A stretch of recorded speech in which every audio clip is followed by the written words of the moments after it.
കഴിഞ്ഞ 4-5 വർഷമായിട്ട് ആസനലിന്റെ ഒരു പെർഫോമൻസ് നമ്മൾ നോക്കുകയാണെങ്കിൽ വളരെ കൺസിസ്റ്റന്റ് ആയിട്ട് കളിക്കുന്ന ഒരു ടീമാണ് ആസനൽ. ഒരു ഫോർമിഡബിൾ സൈഡായിട്ട് ഗണ്ണേഴ്സിനെ മാറ്റിയെടുക്കാൻ ആർട്ടേറ്റയ്ക്ക് സാധിച്ചിട്ടുണ്ട്. എല്ലാവരും ഭയക്കുന്ന ഒരു ടീം തന്നെയാണ് ആസനൽ. അപ്പോൾ ആർട്ടേറ്റയ്ക്ക് ആ ഒരു രീതിയിൽ നമ്മൾ നോക്കുകയാണെങ്കിൽ അദ്ദേഹത്തിന് വലിയൊരു ക്രെഡിറ്റ് തന്നെ നൽകേണ്ടി വരും. പക്ഷെ പ്രശ്നം കിരീടമില്ല എന്നുള്ളത് തന്നെയാണ്. 2020 FA കപ്പ് നേടിയതിനു ശേഷം ആസനലിന് ഒരു കിരീടം പോലും ഇല്ല എന്നുള്ളതാണ് ഒരു വലിയ പ്രശ്നമായിട്ട് നിൽക്കുന്നത്. ആർട്ടേറ്റയുടെ ശിക്ഷണത്തിൽ കഴിഞ്ഞ 2 സീസണിലും പ്രീമിയർ ലീഗിൽ അവസാന നിമിഷം കാലിടറി കിരീടം അടിയറവ് വെക്കേണ്ടി വന്നു. അപ്പോൾ ആ ഒരു കാത്തിരിപ്പ് ഇങ്ങനെ തുടരുകയാണ്. ഇപ്പോൾ ഈ സീസണിലാണെങ്കിൽ പ്രീമിയർ ലീഗിൽ 2ാം സ്ഥാനത്ത് നിൽക്കുന്നു, ലിവർപൂളിന് പിന്നിലാണ്. ചാമ്പ്യൻസ് ലീഗിൽ റൗണ്ട് ഓഫ് 16 കടന്നിട്ടുണ്ട്. പക്ഷേ FA കപ്പിൽ നിന്നും ഏറ്റവും ഒടുവിൽ കരബാവോ കപ്പിൽ നിന്നും ആസനൽ പുറത്തായിരിക്കുകയാണ്. ഇപ്പോൾ ന്യൂകാസലിനെതിരെയുള്ള മത്സരത്തിൽ 4-0 അഗ്രിഗേറ്റ് സ്കോറിനാണ് ആസനൽ പരാജയപ്പെട്ടിരിക്കുന്നത്. ആദ്യ പാദത്തിൽ 2-0 തോറ്റു എമിറേറ്റ്സിൽ.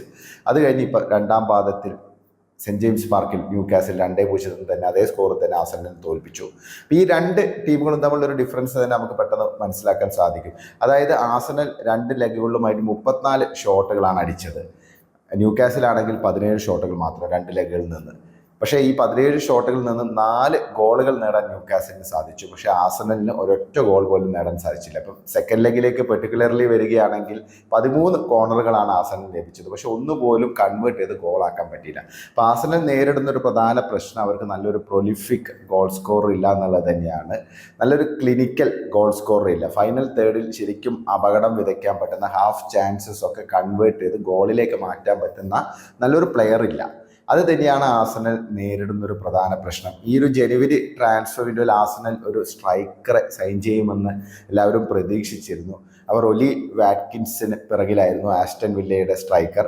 പക്ഷേ വാറ്റ്കിൻസിന് നൽകാൻ ആസ്റ്റൺ വില്ല തയ്യാറായില്ല. അവരാണെങ്കിൽ ചാമ്പ്യൻസ് ലീഗിലൊക്കെ കളിക്കുന്ന ടീമായിട്ട് മാറിയിട്ടുണ്ട്. അപ്പോൾ അവരും അത്യാവശ്യം നല്ല സ്റ്റേക്സ് ഒക്കെയാണ് അവർക്കുള്ള. പ്രീമിയർ ലീഗിലാണെങ്കിൽ അവർക്ക് തിരിച്ചു വരാനുള്ള ശ്രമത്തിലാണ്. അവർ കഴിഞ്ഞ തവണത്തെ ആ ഒരു പെർഫോമൻസ് അല്ലെങ്കിൽ ആ ഒരു ഫിനിഷൊക്കെയാണ് അവർ ലക്ഷ്യമിടുന്നത്. അപ്പോൾ ഉനൈ എമറിയുടെ ടീം വാറ്റ്കിൻസിനെ നൽകിയില്ല.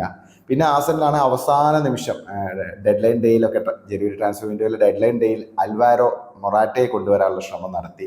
മിലാനിൽ നിന്ന് ലോണിൽ കിട്ടാനായിരുന്നു ശ്രമം. പക്ഷേ മൊറാറ്റ ഗലറ്റ്സറിയിലേക്ക് തുർക്കി ക്ലബിലേക്ക് പോയി എന്നുള്ളതാണ് യാഥാർത്ഥ്യം.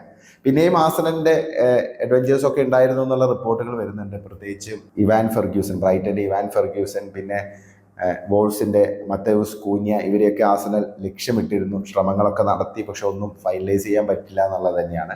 അലക്സാണ്ടർ ഇസാക്കും ബെഞ്ചമിൻ സെസ്കോയും കുറെ കാലമായിട്ട് ആസനലിനൊപ്പം കേൾക്കുന്ന പേരുകളാണ്. പക്ഷേ ഈ 2 സ്ട്രൈക്കർമാരെയും അവരുടെ ക്ലബ്ബുകൾ ഈ ഒരു ജനുവരി ട്രാൻസ്ഫർ വിൻഡോയിൽ നൽകില്ലെന്ന് ഉറപ്പായിരുന്നു. അത് അതുപോലെ തന്നെ സംഭവിച്ചു. ഇപ്പോൾ ഇസാക്കൊക്കെ മികച്ച പെർഫോമൻസ് ആണ് ന്യൂകാസലിന് വേണ്ടി കാഴ്ചവെച്ചുകൊണ്ടിരിക്കുന്നത്. ഇപ്പോൾ ലേറ്റസ്റ്റ് ആയിട്ട് ആസനൽ തന്നെ ഇസാക്കിന്റെ ചൂടറിഞ്ഞു.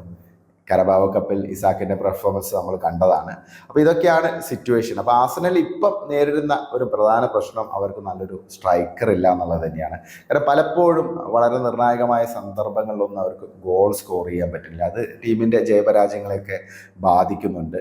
നിലവിൽ കൈ ഹാവേർട്സ് ആണ് സ്ട്രൈക്കറുടെ റോളിൽ കളിക്കുന്നത്. പക്ഷേ ഹാവേർട്സ് ബേസിക്കലി ഒരു അറ്റാക്കിംഗ് മിഡ്ഫീൽഡറാണ്. പിന്നെ ആർട്ടേറ്റയ്ക്ക് അദ്ദേഹത്തിൽ വിശ്വാസമുണ്ട്. അദ്ദേഹം 15 ഗോളുകൾ ഇപ്പം മൊത്തം ഈ സീസണിൽ നേടിയിട്ടുണ്ട്. പക്ഷെ അങ്ങനെയാണെങ്കിലും കറക്റ്റ് ടൈമിലൊന്നും ഹാവേർട്സ് ക്ലിക്ക് ആവുന്നില്ല. പലപ്പോഴും ഒരുപാട് ചാൻസസുകളൊക്കെ തുലയ്ക്കുന്ന ഒരു അവസ്ഥയൊക്കെ നമ്മൾ കാണുന്നതാണ്. പിന്നെ മറ്റു താരങ്ങൾ എന്ന് പറഞ്ഞാൽ തന്നെ എല്ലാം വൈഡ് പ്ലെയേഴ്സാണ്, വിങ്ങേഴ്സാണ്. ഇപ്പം ട്രൊസാർഡ് ആണെങ്കിലും ഗബ്രിയൽ മാർട്ടിനെലി ആണെങ്കിലും ജെസ്യൂസ് ആണെങ്കിൽ പോലും ബേസിക്കലി ഒരു വൈഡ് പ്ലെയർ ആണ്. പക്ഷെ അദ്ദേഹത്തെ കൊണ്ടുവന്നത് സ്ട്രൈക്കർ ആയിട്ടാണ്. പക്ഷെ ജെസ്യൂസിന് പരിക്കൊഴിയുന്ന ഒരു സമയമില്ല. എപ്പോഴും പരിക്ക് തന്നെയാണ്. പരിക്ക് മാറിക്കഴിഞ്ഞാൽ കുറച്ച് കളിക്കും, വീണ്ടും പഴയ അവസ്ഥയിലേക്ക് പോകുന്നു. അതാണ് സിറ്റുവേഷൻ. പിന്നെ ന്വാനേരി ആണെങ്കിലും ബേസിക്കലി ഒരു വിങ്ങറാണ്. അപ്പോൾ ആസനലിന് വേണ്ടത് നല്ലൊരു സ്ട്രൈക്കറെയാണ്. ഒരു നമ്പർ 9 ഇല്ലാതെ മുന്നോട്ട് പോകുക ആസനലിനെ സംബന്ധിച്ച് വലിയ ബുദ്ധിമുട്ടായിരിക്കും. ഇനിയിപ്പോൾ അടുത്ത സീസണിലെങ്കിലും നല്ലൊരു സ്ട്രൈക്കറെ കൊണ്ടുവരാതെ മുന്നോട്ട് പോവുകയാണെങ്കിൽ ഇതേ അവസ്ഥ തന്നെയാണ് ഉണ്ടാകാൻ സാധ്യത. ഇപ്പോൾ ഏറ്റവും ഒടുവിലായിട്ട് കേൾക്കുന്ന ലൗട്ടാരോ മാർട്ടിനസിനെ ആസനൽ നോട്ടമിട്ടിരിക്കുന്നത്. എന്ത് വില കൊടുത്തും സമ്മറിൽ ഇന്റർ മിലാന്റെ ലൗട്ടാരോ മാർട്ടിനസിനെ സൈൻ ചെയ്യുമെന്നുള്ള റിപ്പോർട്ടുകളൊക്കെയാണ് വരുന്നത്. സ്പാനിഷ് മാധ്യമമായ ഫിഷാജസ് ആണ് ഇങ്ങനെയുള്ള റിപ്പോർട്ട് നൽകിയിരിക്കുന്നത്. 120 മില്യൺ യൂറോ വരെ നൽകാൻ ആസനൽ തയ്യാറായിരിക്കും ലൗട്ടാരോ മാർട്ടിനസിന് വേണ്ടി. റെക്കോർഡ് ബിഡൊക്കെ സമർപ്പിക്കാനുള്ള ഒരുക്കത്തിലാണെന്നൊക്കെയാണ് പറയുന്നത്. പക്ഷേ ഇന്റർ മിലാൻ 120 മില്യൺ കൊടുത്താലും ലൗട്ടാരോ വിട്ടു നൽകുമോ എന്നുള്ളതാണ് ഇപ്പം നമുക്ക് മുന്നിലുള്ള ഒരു അവ്യക്തമായി നിൽക്കുന്ന ഒരു കാര്യം. അപ്പം എന്തായാലും ആസനലിനെ സംബന്ധിച്ച് അടുത്ത സമ്മറിൽ ഒരു മസ്റ്റായിട്ടൊരു സ്ട്രൈക്കറെ അത്യാവശ്യമാണ്. അതിൽ കൂടുതൽ ഇനിയിപ്പോൾ ഒന്നും ആർസണലിന് മുമ്പിലില്ല. അതാണ് ഒരു സിറ്റുവേഷൻ.